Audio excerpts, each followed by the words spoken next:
Hey, what's up, everybody? BDF 44 coming at you with another video. All right, so figured I'd do a therapy session because something really cool just happened. Um, and it's cool because of how I handled it and how it played out ultimately, and how I think I otherwise would have handled it if for some reason I was in any other version of myself um, up until this point, right? It's growth within myself that I'm really appreciative of. So, right now, I just threw out the trash. And I knew at the end of the day yesterday, upon throwing out the trash, that the outer door lock had been removed. So I'm like, okay.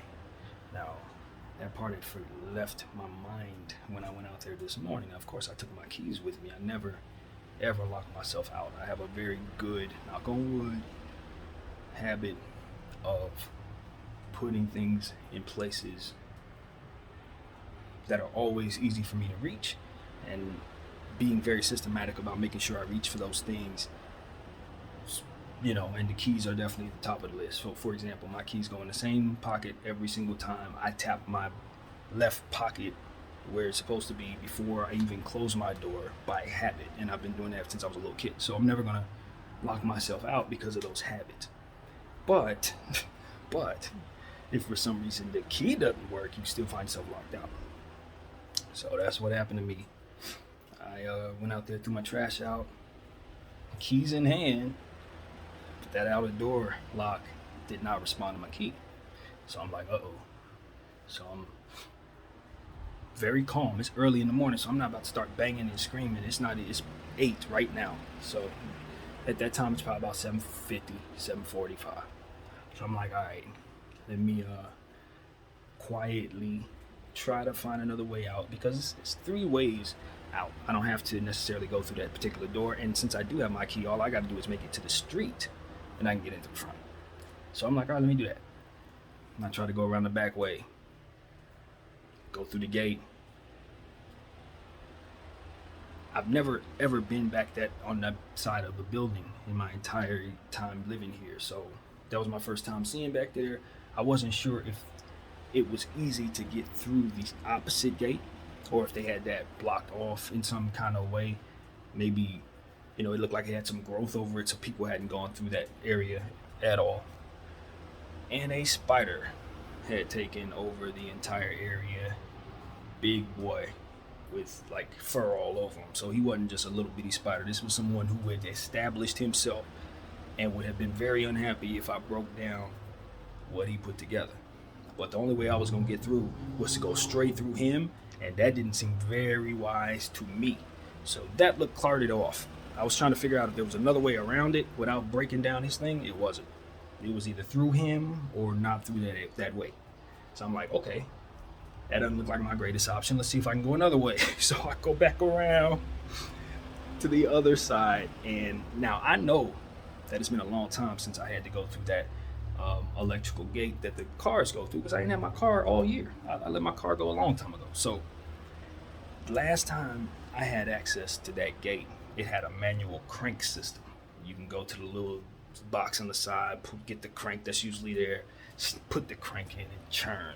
And eventually, after a minute and a half of churning, you'll get the gate open fully to get your car out. All I need to do is sit there for a couple seconds to squeeze through, and the gate will retract as soon as I walk through. For whatever reason, the crank wasn't there. I'm like, okay, well, there's a sensor, so let me just see if I can pretend I'm a vehicle. So I walked to where I think the sensor is, pretending like, trying to make myself visible in the sensor in hopes that it would work. Didn't open. So now I'm stuck. Like, I can't get out unless I go through Spider Lane, and there's no guarantee that area is even open on the other side. But I got to get through the spider to find out. That's where I'm like, that's not gonna work. So now at this point, I'm like, okay, well, let me just wait for someone to come around. Usually someone comes out every 5 minutes because it's early in the morning on a weekday. So it's time to go to work. Somebody's coming out really soon. So that's what happened. I saw the manager. She was coming out. Now, the old Brandon would have questioned why she didn't provide me the new key. That's why I'm proud of myself, because I didn't take that route. The full assumption that because the key had not worked, and because I knew the lock had been replaced, that 2 and 2 would otherwise make 4. But that doesn't equal 4. Why? Because of the third variable, which is they did have the same lock. It just wasn't working for my key. And I didn't sit there long enough to see if it worked.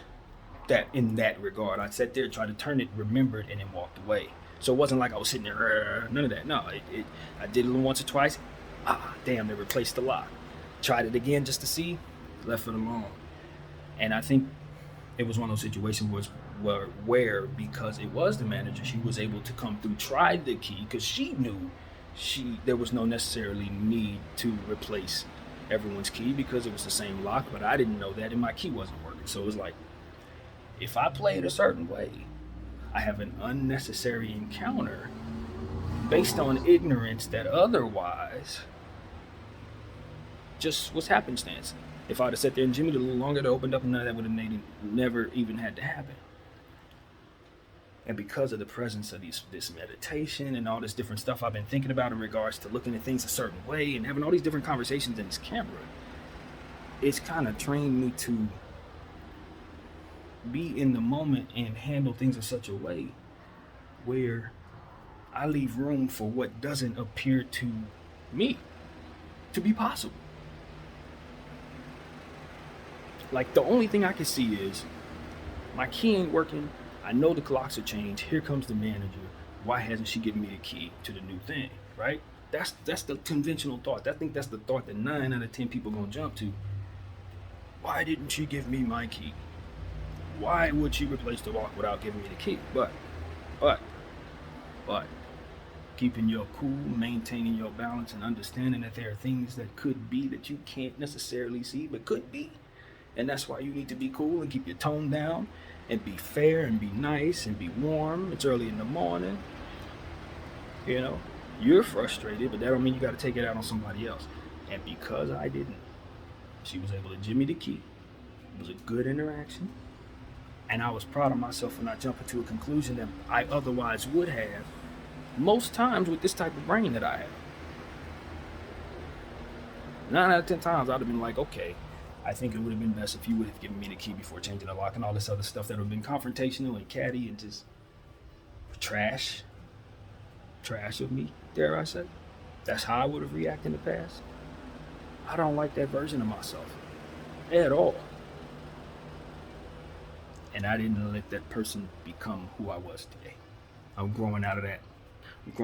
And because of it, I saw something play out in the best way possible. As to where not only did I get in the house without raising hell, screaming and hollering, open the door, let me in. Why didn't you give me the key? You know you changed the lock, that kind of stuff that maybe I would have done in the past. You know what I mean? Just showed my entire backside. Like, without giving any credence whatsoever to the possibilities of just looking stupid, being stupid, and things not being as I see them. This is what we were talking about in the last video. Keep your cool for the presence of the environment you're in changing, and you still having to deal with those people in different environments. Yeah, we're in an impasse. We can't move right now because my position and your position doesn't allow us to. But if we remain civil and respect each other's boundaries as people, when it's time for us to work together again, we're going to be able to work together just fine. We're going to be a great team because not only are we going to be able to respect each other as teammates, we'll also remember the respect that we pay to each other as opponents, and that will be better for any interactions that we have going forward, whether we have to switch back and forth between these hats over and over again and have impasses and togetherness moments in weird rhythms, regardless of which, if we maintain our focus on what matters, in the presence of things that we can't see, guarding against things that we may not be able to see with the angles that we are aware of, we can leave room for being able to embrace things that catch us off guard without making ourselves look lesser, worse. You know what I mean? Sometimes I look at it from a spiritual standpoint. I think it's okay to look at it that way if you're a believer. Sometimes the devil will coerce you into looking worse, coerce you into bad karma, into deserving, as I call it in my analogy, a punch in the face. Creating an environment of tense energy that doesn't ever have to be there if you keep your side of the fence peaceful. Regardless of what the other side is doing, you keep your side of the fence peaceful. And whatever energies come from what it is that's going on around that person, will likely not affect you in the way that it otherwise would if you start reacting to what it is that they're doing in the way that they're doing it. You know, I hang my hat on someone who's being wise, but I don't often find myself able to apply the wisdom, which by definition makes me a hypocrite, this is why it's so important in my mind to point out when I can apply the wisdom, because that's what I pride myself on being able to do, and sometimes I just fail to. I could tell you what you need to do, I could tell you what falls in line to make sense, but when it comes to applying it into my own life, that's where I often fall short. Not necessarily today, and in this very small way, I saw growth within myself that I've been looking to see for a very, very long time. Just being patient enough to trust the scroll method, as I call it. As you guys have heard me say, the analogy, which means that you're waiting for the right time for something to fall into place, and until that time, you won't do anything that you shouldn't in reaction to having to be patient. You just be patient. I had a metaphor that I made up last year in regards to waiting on this AMC thing to squeeze. I asked in my prayer, I asked God to help me make patience a party. Being patient a party. In other words, if I have to sit in a waiting room whilst I'm waiting for something great to happen, make it so that I can enjoy what it is that I'm doing while I'm waiting. And that's what the art in my life, I guess, has manifested. That's what I guess the Lord provided me in response to that prayer, was the art that I'm doing and the meditation and all this other stuff that I think is ultimately leading to days like today, where I can just simply do things differently and be appreciative of the result. You know, so that's ultimately what it's about. That's what meditation is doing for me. You know, it's just tangibly making it so that I'm more at peace in handling situations that otherwise would not be reacted to that way. Because I'm telling you, old Brandon is outside screaming, banging, making noise early in the morning because he's only concerned about himself getting back into his house because he left his door open and he has food to eat. Always thinking about me. You understand what I'm saying? Like, literally. Call myself a good person, but when it came to stuff like that, it's about me. I'm trying to change that. And it starts with the prayers that I pray for others. It makes it so that I'm not thinking about myself all the dang time. I'm not intent on building a world around myself that only I can benefit from. Doesn't work. Why? Because you get resistance from outside sources that ultimately want to tear down what you put together because of it. Now, maybe that's going to come either way. A lot of people truly believe that comes either way, and that's fair. But I also believe in karma, and what you put out, you get back. And sometimes not in the form that you think. You know what I mean? So in my mind, I don't want to be coerced by old ways into bad karma. You know, into tension, into stress, into wars, stupid stuff that does not need to exist at all. If not for the peace within ourselves to react to certain things without overreacting, I guess is what I'll say. You know, without overreacting and without assuming you know just because something looks so clear to you. So, that is what I had to say, man. I guess I'll make that a therapy session. That's a good moment in my life that I'd love to be able to recreate in different ways. When it's time to be balanced, be that. You know, that's what I want to be. I want to bring something else up before I hang up with you guys because it's on my heart. I was going to make a whole video on it. So this might be another 15 minutes of your time. I don't know how long I'm going to talk about this, but I'm going to bring it up on my therapy session. There was a video going around of a gentleman. I think he's in Oklahoma City. He's not a gentleman. He's an ass. And he's gone. He killed himself and his 3 children in response to what he said was his wife not coming home, or his girlfriend, whatever their relationship was, the mother of his children, doing what he said she was doing with other men and not coming home with him. And the fact that she wouldn't come home and face him, whatever, his pain, he wanted everybody to feel, and he wanted her to have that pain, feel as bad to him, to her as his pain felt to him, or a lot worse. So he was going to take his own life and take her children's life with him. And let us know what he was going to do. Let everybody know on Facebook Live beforehand. And he put his camera in his child's face and declared what his intentions was to his son, declared that he realized those intentions were terrible, and asked for mercy on his soul, just completely engulfed in his own pain. You see what I'm saying? You see how this ties in? Because that's what ends up happening to people. You'd end up taking on so much pain because you never discipline yourself out of making yourself the center of your universe. So when things like this happen to you, you don't care about anyone else but you. And you gotta work your way around that, because we're in a world where you're conditioned to take on everything. You're conditioned to make yourself the center of the world. Everything is catered to you.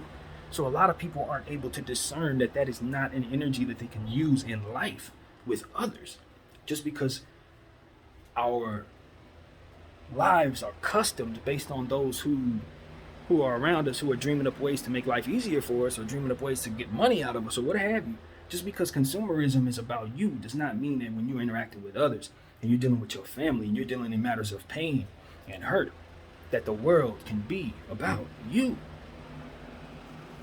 It can't.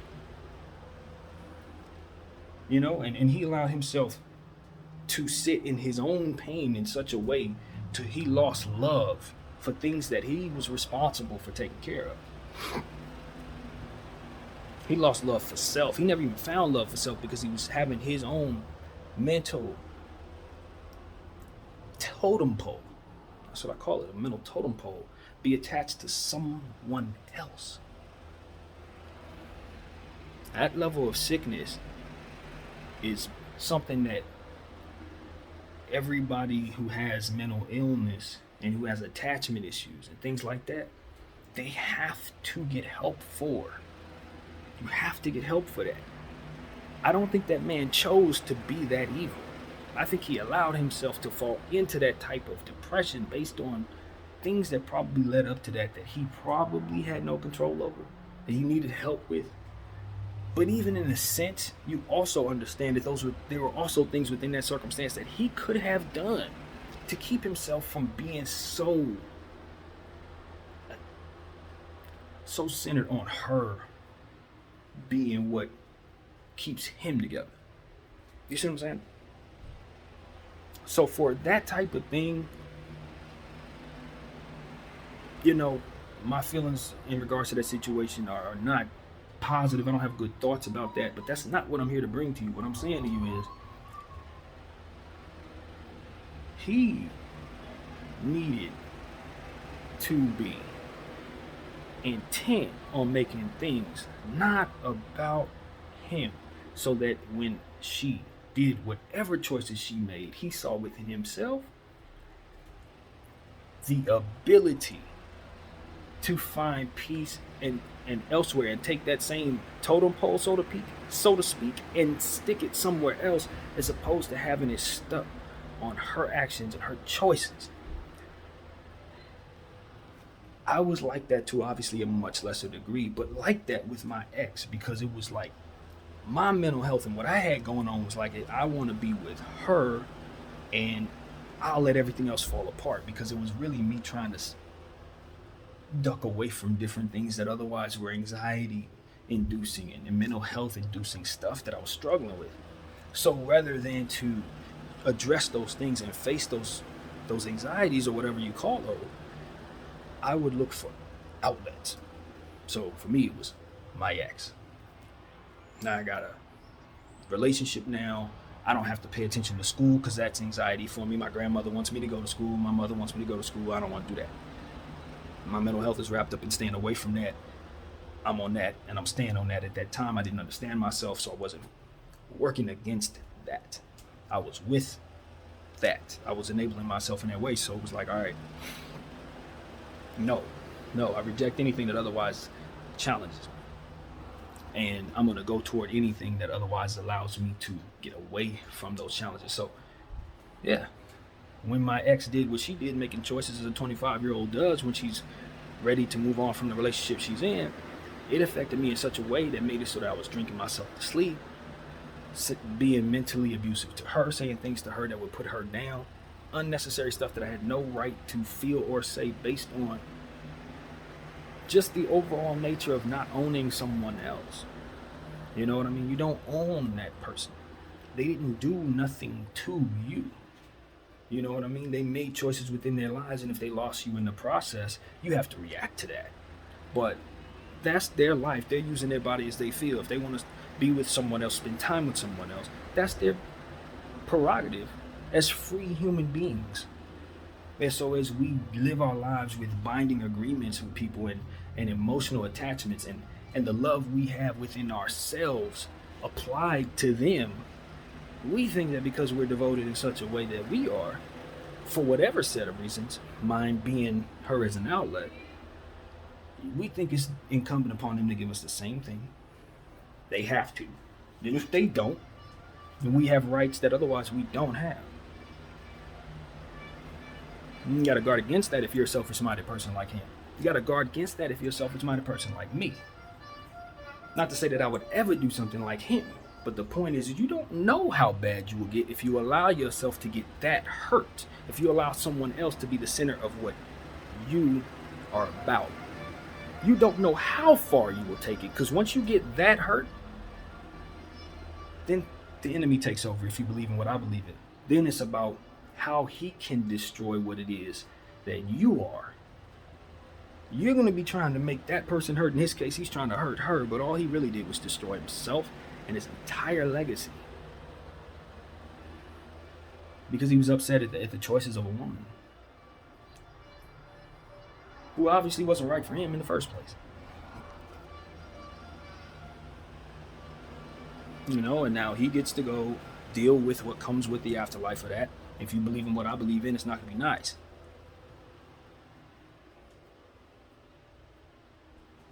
It's never going to be worth it to allow yourself to get to that point.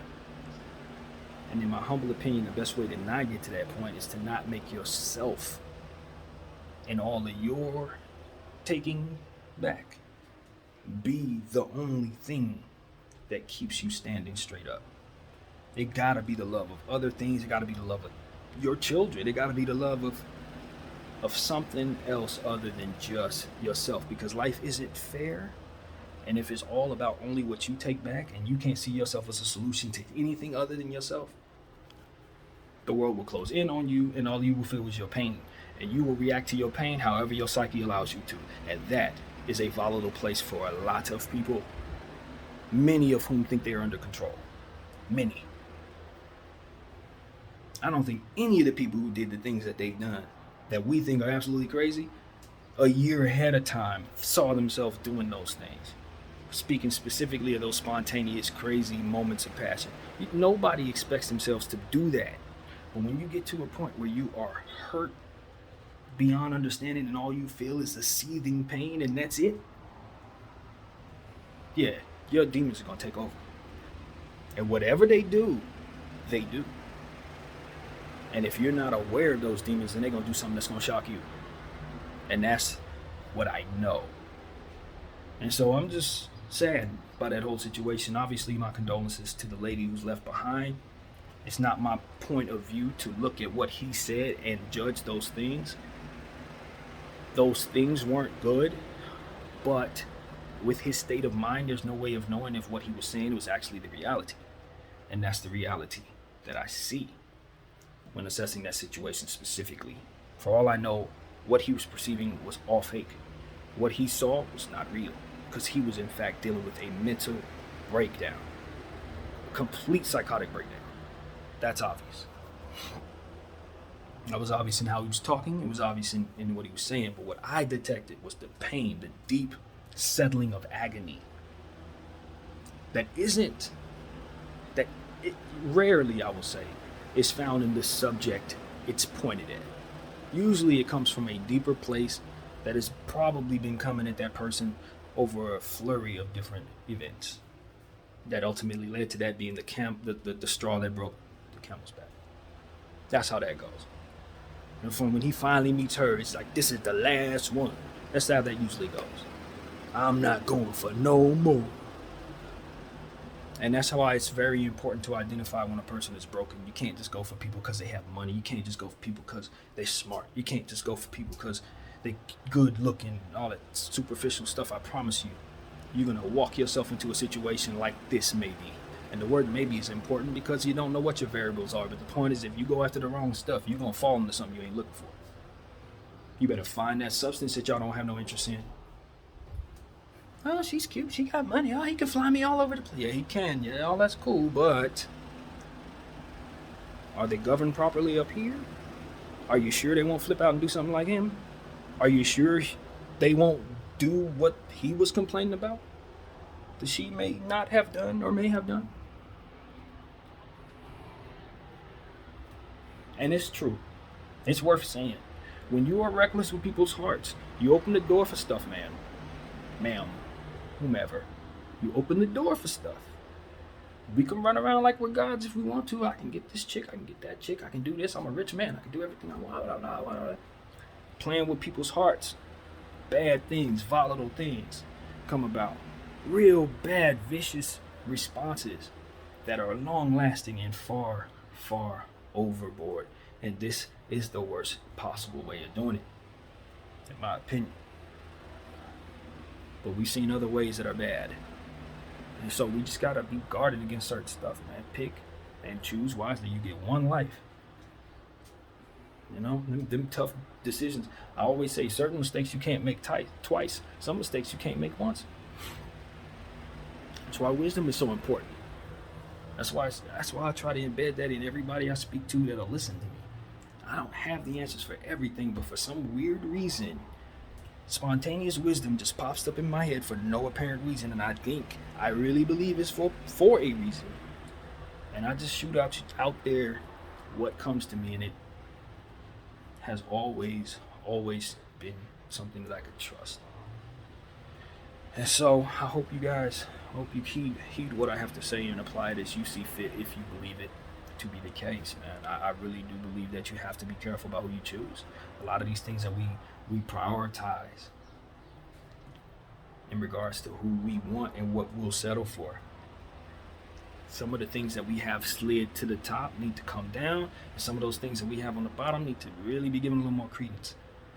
And I say that's across the board with everybody, every single soul who is not yet married, of course, and found their loved one forever. So that's what I gotta say, man. That is it. God bless the families of those involved, all these different situations such as that. And that situation specifically, of course, I'm praying for everybody, man. Sad for that situation. Thank you guys for rocking with BDF 44. This has been my therapy session.